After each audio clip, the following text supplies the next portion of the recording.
At 160,000 views, this video got flagged for a clip that was a little bit too long, so I removed that and tweaked it a little bit. Here's the final version.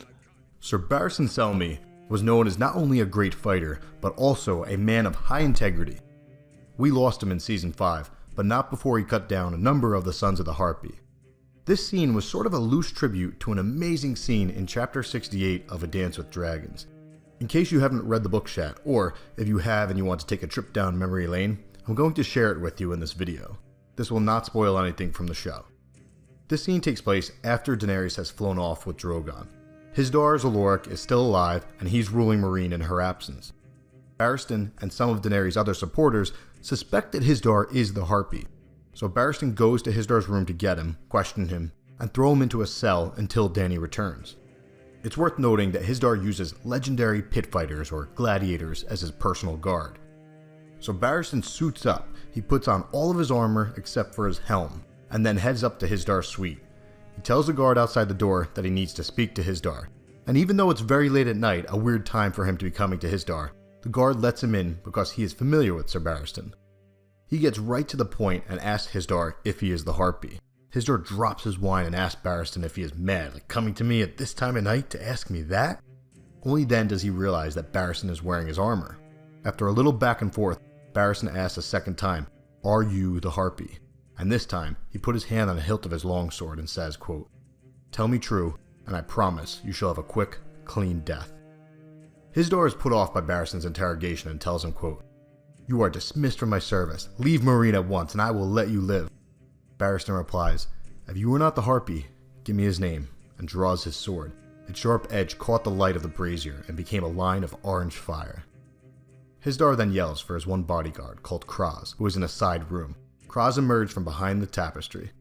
Quote, "He moved slowly, still groggy from sleep, but his weapon of choice was in his hand, a Dothraki auroch, long and curved, a slasher sword made to deliver deep, slicing cuts from horseback, a murderous blade against half-naked foes, in the pit or on the battlefield. But here, in close quarters, the auroch's length would tell against it, and Barristan Selmy was clad in plate and mail." Barristan eyes him up and says, "I am here for Hizdahr. Throw down your steel and stand aside, and no harm will come to you." Kraz laughed. "Old man, I will eat your heart." The two men were of equal height, but Kraz was 2 stone heavier and 40 years younger, with pale skin, dead eyes, and a crest of bristly red-black hair that ran from his brow to the base of his neck. "Then come," said Barristan the Bold. Kraz came. This is the writing of legendary George R.R. Martin. I'll keep going. Quote, "For the first time all day, Selmy felt certain. This is what I was made for," he thought. "The dance, the sweet steel song, a sword in my hand and a foe before me." The pit fighter was fast, blazing fast, as quick as any man Sir Barristan had ever fought. In those big hands, the auroch became a whistling blur, a steel storm that seemed to come at the old knight from 3 directions at once. Most of the cuts were aimed at his head. Kraz was no fool. Without a helm, Selmy was most vulnerable above the neck. He blocked the blows calmly, his longsword meeting each slash and turning it aside. The blades rang and rang again. Sir Barristan retreated. On the edge of his vision, he saw the cupbearers watching with eyes as big and white as chicken eggs.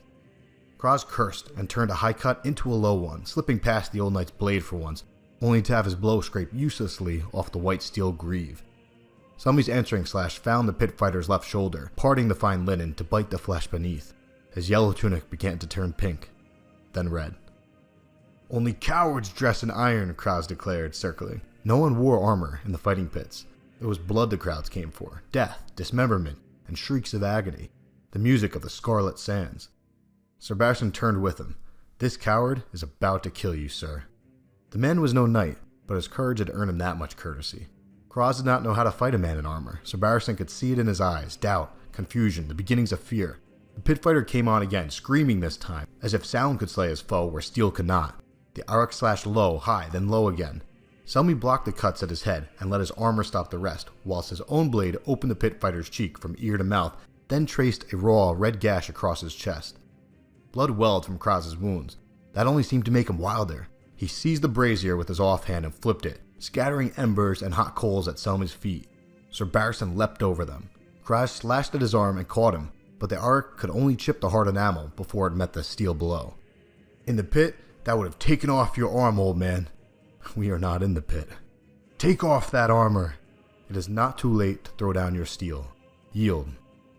Die, spat Kraz, but as he lifted his arc, its tip grazed one of the wall hangings and hung. That was all the chance Sir Barristan required. He slashed open the pit fighter's belly, parried the arc as it wrenched free, then finished Kraz with a quick thrust to the heart as the pit fighter's entrails came sliding out like a nest of greasy eels. He wiped his sword clean on a curtain and stalked into the bedchamber, where he found Hisdar Zaloric, 14th of his noble name, hiding behind a tapestry and whimpering, "Spare me, I don't want to die." Few do, yet all men die regardless. He sheathed the sword and pulled Hisdar to his feet. "Come, I will escort you to a cell. You will be kept as prisoner until the queen returns. If nothing can be proved against you, you will not come to harm. You have my word as a knight." He took the king's arm and led him from the bedchamber, feeling strangely lightheaded, almost drunk. Suddenly, one of the kid servants speaks up and says that Hisdar is being requested downstairs. It's strange, as if there isn't a dead body on the floor and as if Barristan isn't dragging the king. Barristan looks at the kid and says, "What's up?" And in short, the kid says, "We have a problem. The dragons are loose." That's it. Basically, this chapter showed how badass Selmy is, even at his old age. The first half of the chapter all takes place in his head, as he ponders his many years of service and all the blame he places upon himself. It's a very powerful setup to the sword fight that I just read to you. Alright, we did a video about endgame clues based off of Season 1, Episode 1.